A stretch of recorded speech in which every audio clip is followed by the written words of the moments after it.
न्यायालय की पाठशाला में आप सभी का स्वागत है। आज इस वीडियो लेक्चर में हम डिस्कस करेंगे अपराध क्या होता है, डायल 112 और जीरो एफआईआर के बारे में। क्योंकि हम क्रिमिनल केस ट्रायल की हर एक स्टेज को अच्छे से समझते हुए चल रहे हैं, इसलिए हमारे लिए ये समझना बहुत ही जरूरी हो जाता है कि अपराध आखिर है क्या। क्योंकि जब अपराध होगा तभी तो हम पुलिस को सूचना देंगे और उसके बाद ही तो पुलिस एफआईआर दर्ज करेगी।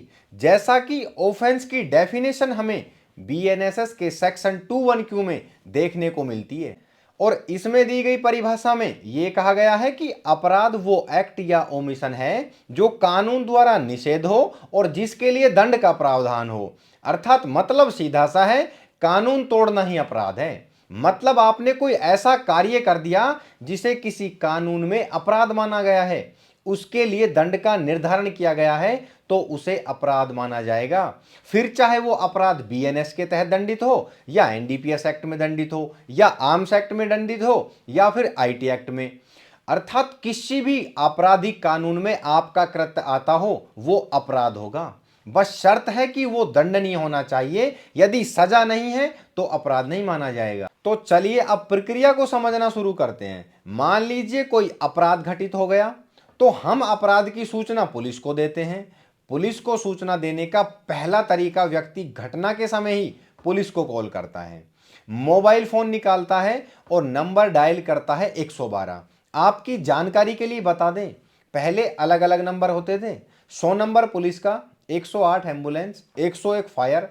तो इससे क्या होता था कि जनता भ्रमित हो जाती थी, समय बर्बाद होता था, कई बार मदद देरी से पहुंचती थी। इसीलिए सरकार ने one nation one emergency number के तहत डायल 112 शुरू किया। मेरा डायल 112 को डिटेल से समझाने का मतलब यह है कि एफआईआर दर्ज होने में और ट्रायल के दौरान हमें इसका बेनिफिट बहुत ज़्यादा मिलता है। और वो कैसे मिलता है इसको हम आगे चर्चा करेंगे।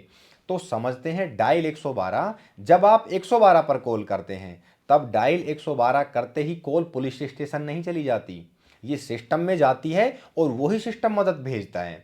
अर्थात कॉल ईआरएसएस में जाती है, जिसका मतलब होता है इमरजेंसी रेस्पॉन्स सपोर्ट सिस्टम।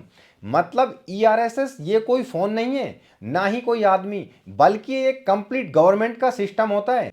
सरल शब्दों में समझे तो यूं समझे कि ईआरएसएस एक state level emergency control room होता है, जहां प्रशिक्षित कॉल टेकर बैठे होते हैं, कंप्यूटर सिस्टम लगा होता है, जीपीएस मैप सहित रिकॉर्डिंग सिस्टम जुड़ा होता है। वहां पर पुलिस, एम्बुलेंस, फायर सबका डैशबोर्ड होता है। मेरे कहने का मतलब यह है कि जब आपकी कॉल रिसीव होती है तब आपके द्वारा बताई गई सभी बातें या कहें आपके द्वारा बताया गया घटनाक्रम रिकॉर्ड होता है। और ध्यान रहे, आपकी लोकेशन उसी समय ट्रैक हो जाती है।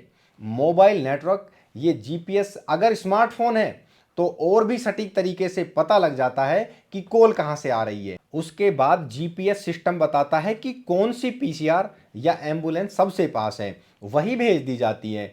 अब आप ये सोच रहे होंगे कि इसको इतना समझने की जरूरत क्या है। तो इसे समझने की जरूरत इसीलिए है कि घटना के तुरंत बाद दी गई सूचना, वो भी 112 पर, अधिक विश्वसनीय मानी जाती है। ध्यान रहे, डायल 112 खुद कोई एविडेंस नहीं, लेकिन ट्रायल में यह साबित करने में मदद करता है कि घटना कब और कैसे शुरू हुई। क्योंकि इस समय, घटना के समय जो कॉल की जाती है वो रिकॉर्ड होती है, कॉल करने वाले की आवाज रिकॉर्ड होती है। ध्यान रहे, एक अच्छा अधिवक्ता बनने के लिए इन सब बातों को बारीकी से समझना बहुत ही महत्वपूर्ण हो जाता है। मान लीजिए अगर एफआईआर में लिखा है कि घटना रात 10 बजे हुई, लेकिन 112 पर कॉल रात 9 बजे की गई है, तो एफआईआर पर डिले का सवाल उठता है। यदि 112 पर की गई कॉल में कहानी कुछ और बताई जाती है जबकि एफआईआर में कुछ और लिखा हुआ है, तब ट्रायल के दौरान सवाल उठता है कि पहली बात सच थी या बाद में बनाई गई कहानी सच है। कहानी में विरोधाभास डिफेंस के लिए बहुत ताकतवर हथियार है। 112 की कॉल से पता चलता है कि कॉल पर जान का खतरा बताया गया था या नहीं, हथियार का जिक्र था या नहीं, आरोपी की पहचान बताई थी या नहीं।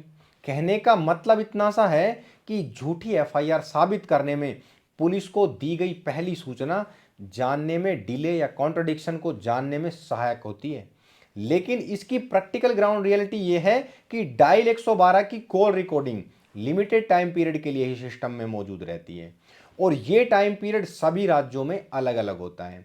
फॉर एग्जाम्पल, किसी राज्य में 3 महीने तक, किसी में 4, किसी में 12 महीने तक मौजूद रहती है, बाद में ऑटोमेटिक डिलीट हो जाती है। लेकिन यदि रिकॉर्डिंग केस से लिंक हो जाए तो ये लंबे समय तक रखी जा सकती है, जैसे कि एफआईआर में रेफरेंस आ जाए, या फिर आईओ इसे केस डायरी में शामिल कर ले, या फिर आप कोर्ट से आदेश करा दें, तब कोर्ट के आदेश पर कंट्रोल रूम रिकॉर्डिंग को लॉक कर देता है।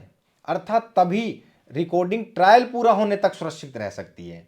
और इसमें अक्सर व्यवहारिक तौर पर देखा जाता है कि कुछ लोग आरटीआई के तहत 112 की सूचना विभाग से मांगते हैं, लेकिन आवेदन के बाद संबंधित विभाग से अक्सर जवाब यही मिलता है कि थर्ड पार्टी इंफॉर्मेशन है, ये कहकर, या ये जवाब होता है कि इन्वेस्टिगेशन प्रभावित होगी। मतलब आरटीआई से कंप्लीट रिकॉर्डिंग मिलना मुश्किल होता है। लेकिन यदि इन्वेस्टिगेशन ऑफिसर आईओ से लिखित अनुरोध करें, और यदि आईओ चाहे तो क्या नहीं हो सकता। लेकिन यदि आप आईओ से आवेदन करते हैं तब लिखित आवेदन डाक के जरिए भेजें, ताकि जब आप कोर्ट में जाएं तब आपके पास प्रूफ रहे। ध्यान रहे, 112 पर कॉल करके किसी भी विभागों के नंबर लेना ना तो नियम में है, ना ही हमारा अधिकार है। मिल जाए तो ठीक, ना मिले तो ये शिकायत का आधार नहीं हो सकता, क्योंकि किसी कानून, नियम या एसओपी में ये नहीं लिखा कि 112 कॉल सेंटर नागरिकों को विभाग के फोन नंबर देगा। 112 को केवल इमरजेंसी रेस्पॉन्स के लिए बनाया गया है। तो आज के वीडियो में इतना ही। मिलते हैं नेक्स्ट एपिसोड में, जो होगा जीरो एफआईआर को। तो सीखने के लिए तैयार रहें नेक्स्ट प्रोसीजर नेक्स्ट वीडियो में।